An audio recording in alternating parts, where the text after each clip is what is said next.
Hey everyone, welcome to Curiosity Repo. Let me ask you something. Have you ever had one of those moments, a real heart stopper, where the only thing you can think is, wow, I should be dead right now? Yeah, let's really dive into that feeling, because it's something a lot of us have shared, right? Maybe it was a car that just swerved out of nowhere, or some crazy accident when you were a kid.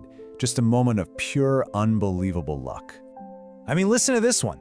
It's those kinds of stories we all hear about, or maybe even have ourselves. Moments where the odds were just completely stacked against you, but somehow, you walked away.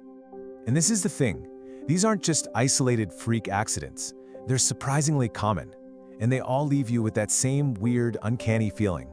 That little voice in your head that says, wait a minute, I don't think I was supposed to make it through that. Well, what if I told you there's this bizarre, totally mind-bending thought experiment from the world of physics that has a wild explanation for that feeling? What if, in that exact moment, you actually did die, but your consciousness just kept going, shifting over to a path where you didn't? And that brings us to this absolutely wild idea called quantum immortality. The best way to think about it, imagine you're playing a video game, right? But you have infinite lives. Every time you get hit, you just respawn as the last checkpoint. And here's the kicker. You'd have no memory that you ever lost a life to begin with. So the core idea is, it's simple, but it's also kind of shocking. From your personal point of view, you can't ever actually die. See, every time you face a moment that could end it all, that fork in the road, your awareness just naturally follows the path where you survive. The other timeline, the one where you don't make it, well, for you, it just doesn't exist. I know. This sounds like something straight out of a sci-fi movie. But it's actually rooted in a real, though, heavily debated, scientific idea called the many worlds interpretation. To really get our heads around this, we gotta change the way we think about how the universe itself works. Okay, so normally we think of reality as pretty straightforward, right? You've got one outcome. You drop a glass, it shatters on the floor. That's it. But in the quantum view, it's totally different. The many worlds theory says that all the possible outcomes actually happen. The glass shatters, and in a separate, parallel universe, it bounces. Both are real. Let's stick with that fork in the road idea. In our normal, classical view of the world, you make a choice. You turn left. And that's that. The right turn reality, poof, it never existed. It was just a possibility that didn't happen. But with the many worlds idea, the universe itself literally splits. In Universe A, a version of you goes left. But at the exact same instant, in a brand new Universe B, another version of you, an identical copy, turns right. And this is the part that just breaks your brain.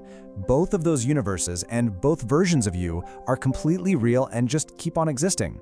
The universe is constantly, and I mean constantly, branching off into countless new timelines. It means there isn't just one you. There are infinite yous out there living out every single possible choice you could ever make. Okay, so parallel universes, branching timelines. How in the world does this lead to immortality? Well, to understand that, we have to look at the ultimate and kind of grim thought experiment for this theory. And listen, I gotta be super clear here. This is only a thought experiment. It's a tool to explore an idea, not something anyone should ever think about in real life, okay? All right, so here's the setup. Imagine a machine gun, but instead of a person pulling the trigger, it's hooked up to a quantum particle. Every second, it measures the particle's spin. If it spins up, the gun fires. If it spins down, it just makes a clicking sound. It's a perfect 50-50 coin flip every single second. So according to many worlds, what happens? The universe splits every second. In one universe, the particle spins up, the gun fires, and that version of you is gone. But in another universe, it spins down, the gun just clicks, and you're still there, totally fine. Now, think about someone watching this. To them, your chance of survival gets cut in half every second. After just a few seconds, they are almost certain to see you die. But from your perspective, well, you can't be conscious in a universe where you're dead, right? So you can only experience the timelines where the gun doesn't fire. So from your point of view, all you would ever hear is click, click, click, on and on, forever. The universes where the gun fires are real, they definitely exist, but you just aren't there to experience them. To you, it would just feel like you are the luckiest person in history, surviving against impossible odds, second after second. Okay, now, before anyone gets any wild ideas about becoming immortal, let's slam on the brakes hard. Remember, this is a thought experiment. The vast majority of scientists, even the ones who are on board with the many worlds idea, will tell you this would absolutely not work in real life. It's just a tool to explore how weird quantum mechanics can get, not some secret cheat code for reality. And here's why. For starters, reality is just messy. Death isn't usually an instant on-off switch like a gunshot. It's often a gradual process. So you wouldn't just jump to a timeline where you're perfectly fine. You'd probably shift to timelines where you're horribly injured or sick or just slowly fading away. And then there's this huge point from physicist Sean Carroll. All those other versions of you in the timelines where the gun does fire, they're still you. The experiment doesn't save you, it just brutally kills off countless versions of you while one lucky one survives. That's not immortality, that's just awful. So, if it doesn't actually work, then what's the point of even talking about it? Well, it's because the experiment forces us to stare right into one of the biggest mysteries there is. And at this point, we're kind of leaving the world of physics behind. Because this isn't about physics anymore. This is about identity.